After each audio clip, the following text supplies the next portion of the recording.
Coming up on today's episode of Airborne Unlimited, Sonex introduces the B-Model Xenos.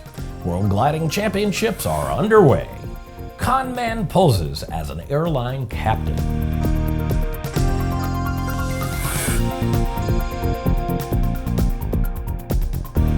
Hello, I'm Christopher C. Odom. It's January 10th, 2017, and this is Airborne Unlimited.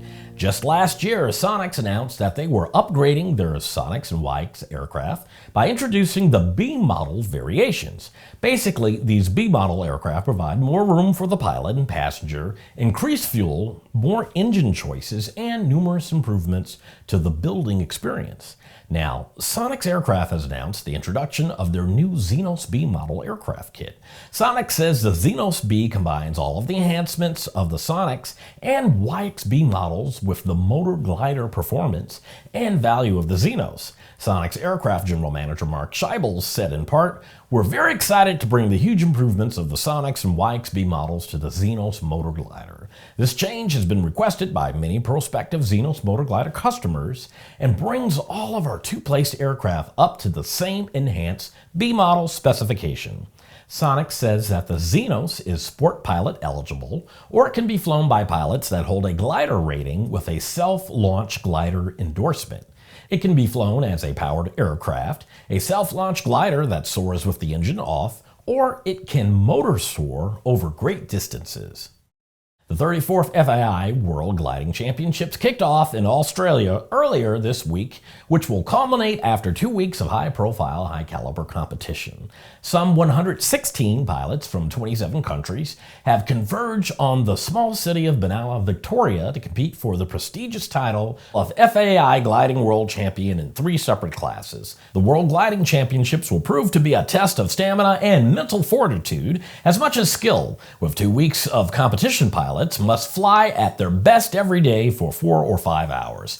Tasks are flown and scored every day. In a task, pilots must make their way around a predetermined course, different each day depending on the weather, and tag turn points using a GPS. They must race against each other and the clock to get back to the base in the quickest time possible. It's notable to mention that for the first time, Chinese pilots will be flying in the competition. Chinese pilot Shang Guangwei said, "The main purpose of my journey to Benalla is to spark a desire in international pilots and help fulfill the dream of flying in China." After the break, don't let a uniform fool you. Build and fly with the most exciting line of kit aircraft on the market, the Sonex Aircraft B-Models. The B-Models offer more room and comfort, more fuel, more panel space, more engine choices, and the same great Sonex Aircraft flight characteristics. Learn more at sonexaircraft.com.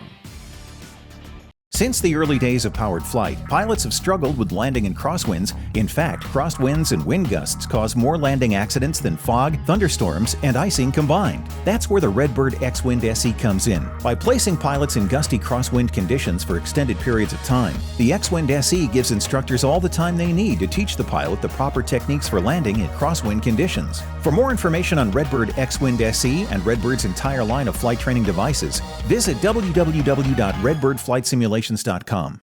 The Bristol Light Sport aircraft is what you are looking for. The Bristol is wider than a Cirrus, faster than a Skyhawk, offers more storage than a Husky, and comes standard with Garmin avionics. So what are you waiting for? Visit Bristol.com to find out how you can get into a Bristol today. Welcome back. If you'd like to be a supporter of Airborne Unlimited, send an email to news-spy@aero-news.net. Here's a report that sounds like a plot from some kind of a movie, and to some extent it was. A movie titled Catch Me If You Can was about a guy that represented himself as many different people, one of them being an airline pilot. The Irish Sun News reports that 25-year-old Rito Roslin would walk around Indonesian airports in an airline captain uniform and strike up conversations with attractive female flight attendants. He would arrange dates with them, and the con game began when he would bring forth a convincing reason that they needed to loan him money. It appears the swindle would be for somewhere around $375, and he managed to pull it off enough times to amass about about $15,000. According to the report, he was arrested while trying to steal an iPhone and confessed to the swindles. According to the report, Indonesian police intend to round up the victims to help make the case against the phony airline captain. Every Tuesday, we look ahead at some of the more interesting events in the aviation universe. Things are still a little slow because we're still in the middle of the non-air show season, but here's a few things that we picked up for this week.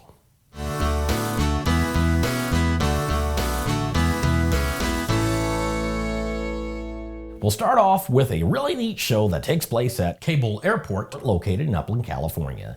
It's the 42nd Annual Air and Car Show to be held on January 14th and 15th at the airport. This year's theme, Keeping Aviation Alive, is dedicated to all of those courageous instructors that teach new students to fly every day. Cable Airport is proud to provide a venue for young students to learn. Cable Airport is known as the world's largest family-owned public-use airport. Next, we head for Las Cruces International Airport in Las Cruces, New Mexico. The EAA is going to be there offering historic flight experiences in its beautifully restored B-17G Flying Fortress aluminum overcast on January 13th through 15th. One of only 13 Fortresses still flying, this aircraft is an icon of the Allied strategic bombing effort that helped turn the tide of battle in World War II. Check EAA's website for booking information.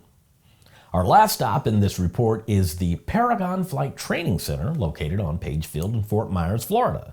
On January 14th, AOPA is holding one of their Rusty Pilot programs. Life may have gotten in the way, but the dream of flight can be yours again. Returning to the skies is not as difficult as most Rusty pilots think. This AOPA program makes it easy to get back in the cockpit with as little hassle as possible. It's free for AOPA members, $69 for non-members. After these messages, a town council to consider zoning for helicopter tours. There's a difference between charting a steady course and pushing for the ceiling. And for nearly a century, Hartzell Propeller has been defining that difference. It's in our passion for engineering and research and our dedication to testing the limits of performance. We are built on honor. We are Hartzell Propeller. Concorde's recombinant gas RG series sealed battery technology produces a high-performance battery with the advantages of being pre-tested and fully charged at the factory. Find out more about Concorde's entire line of batteries at www.concordebattery.com. Concorde, the heart of your aircraft. With so much news coming out of the aviation industry, Laura Hudson is summarizing a few of those other great stories in a brief segment we call Around the Patch.